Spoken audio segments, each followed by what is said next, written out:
abantu basabye akazi bari miliyoni imwe n'ibihumbi ijana birenga, akazi gahabwa abantu 3,000 gusa.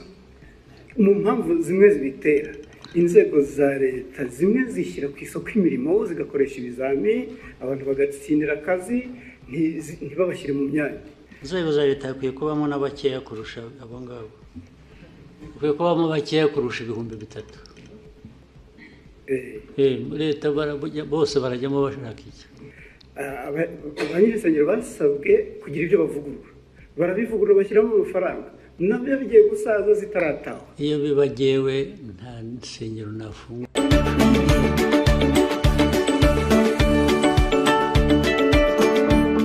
Ndagira ngo mbashimire kuri uyu mwanya mumpaye. Sinzi niba mwarabonye raporo yasohotse ivuga ko mu mwaka umwe 2024-2025 abantu basabye akazi bari miliyoni imwe n'ibihumbi ijana birenga, akazi gahabwa abantu 3,000 gusa. 3,000 kuri miliyoni imwe n'ibihumbi ijana. 3 bigomba kuba ariko byaragiye mu kampani imwe cyangwa ebyiri. Ntabwo nibera ko birakireka.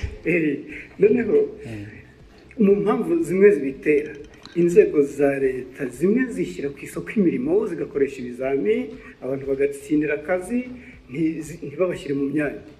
Hanyuma abavuga ni mu nzego za leta. Yego, mu nzego za leta. Inzego za leta hakwiye kubamo n'abakeya kurusha abo ngabo, hakwiye kubamo bakeya kurusha 3,000. Leta bose barajyamo bashaka iki? Miliyoni imwe urayishyira muri leta igihe ikora iki? Nyakubahwa Perezida wa Repubulika, ikibazo ntabwo ari uwo mubare w'abakora muri leta, ahubwo abo bavunika bakora ibizamini ntabwo bose babikoze n'abiyandikisha basaba akazi. Ababikoze ntekereza ko bagera muri 500. No kugira ngo baringanize. Ariko harimo imvune, hari abakoresha ibizamini wenda nko mu karere kamwe ka Nyagatare, ugasanga ikizamini kiri kubera i Musanze. Hari n'umudepite ejo bundi wavuze ati kugira ngo duce intege abo basaba akazi bakina, hajyeho amafaranga ku bashaka akazi. Ibyo ni mismanagement, ni imikorere itariyo. Ibyo nyine babishyira ku murongo, ibyo bishobora gukosorwa, ntabwo ari ikibazo kinini cyane. Hanyuma ikindi Nyakubahwa Perezida wa Repubulika, ibirebana n'insengero, abanyirinsengero basabwe kugira ibyo bavugurura, barabivugurura bashyiramo amafaranga, nabyo bigiye gusaza zitarataha. Iyo bibagewe nta nsengero nafungura nimwe.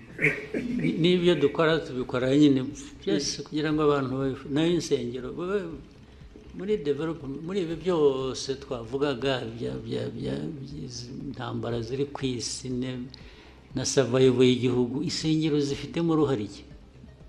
Nazo ziratanga akazi se? They are just cheating. Abenshi they are just cheating. Ariko mubahehe mwebwe?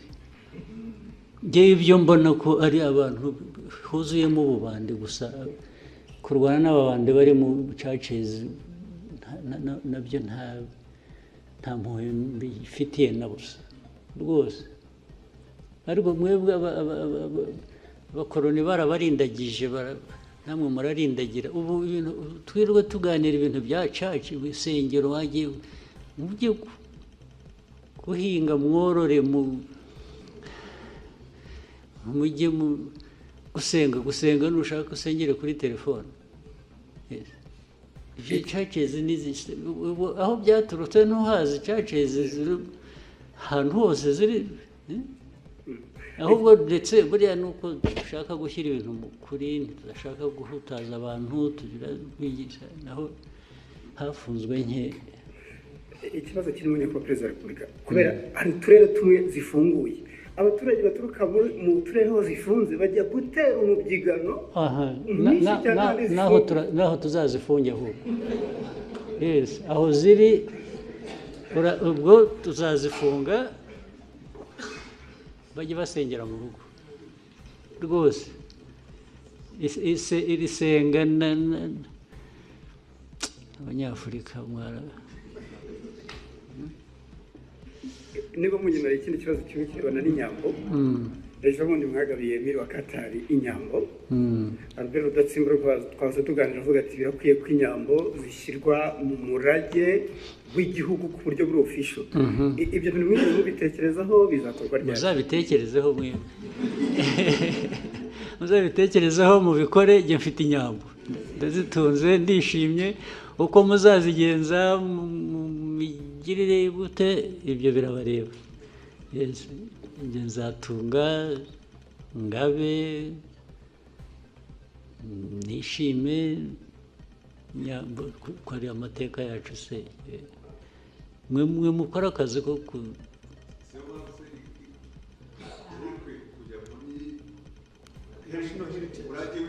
ibyo birabareba muzabishyiremo njyewe. Bloomberg.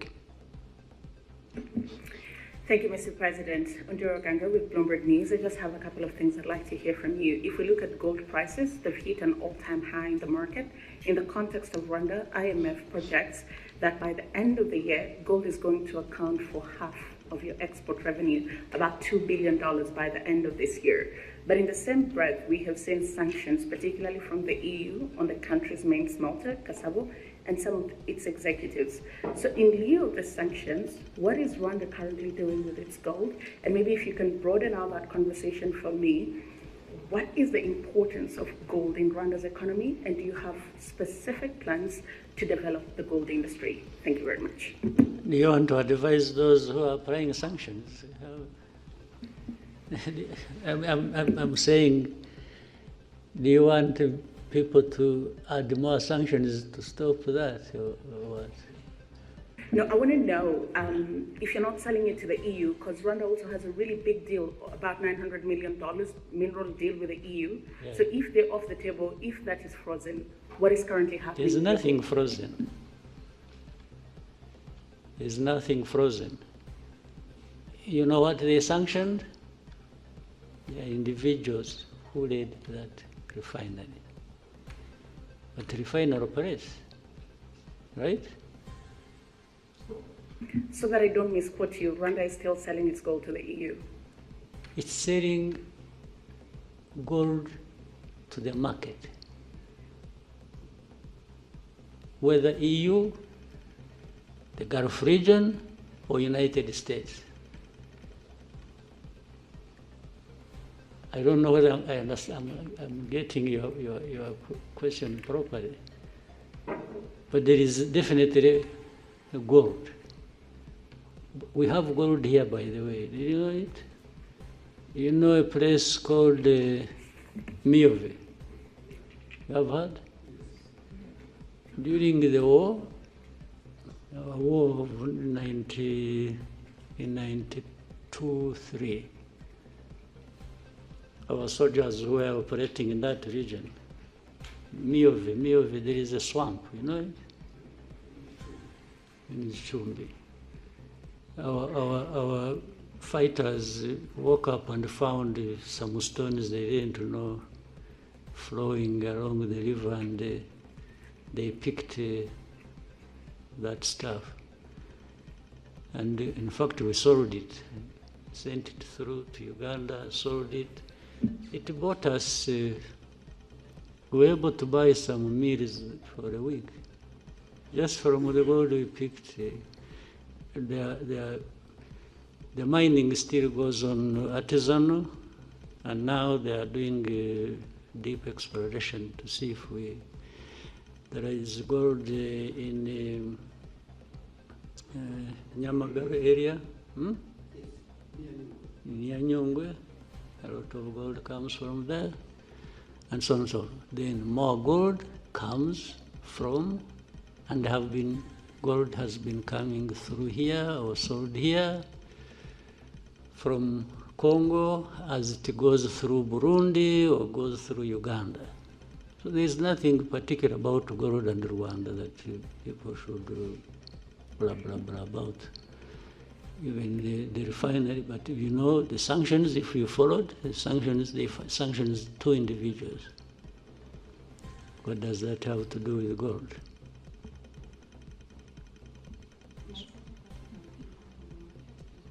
impact of Rwanda on the market, or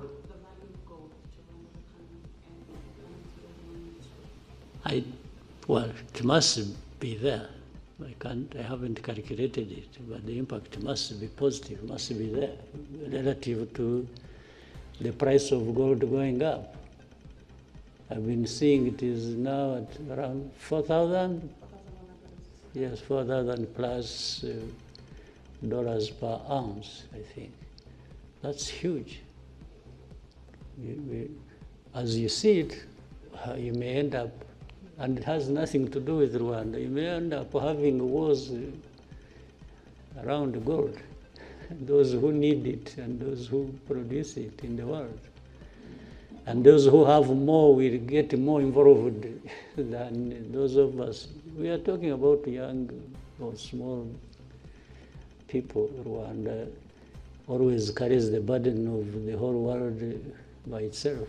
You know, there are people doing everything, even in a worse form than probably we're accused of, but they prefer to point at Rwanda for everything. Can you imagine Rwanda being a point of reference to do with this global network of gold trade?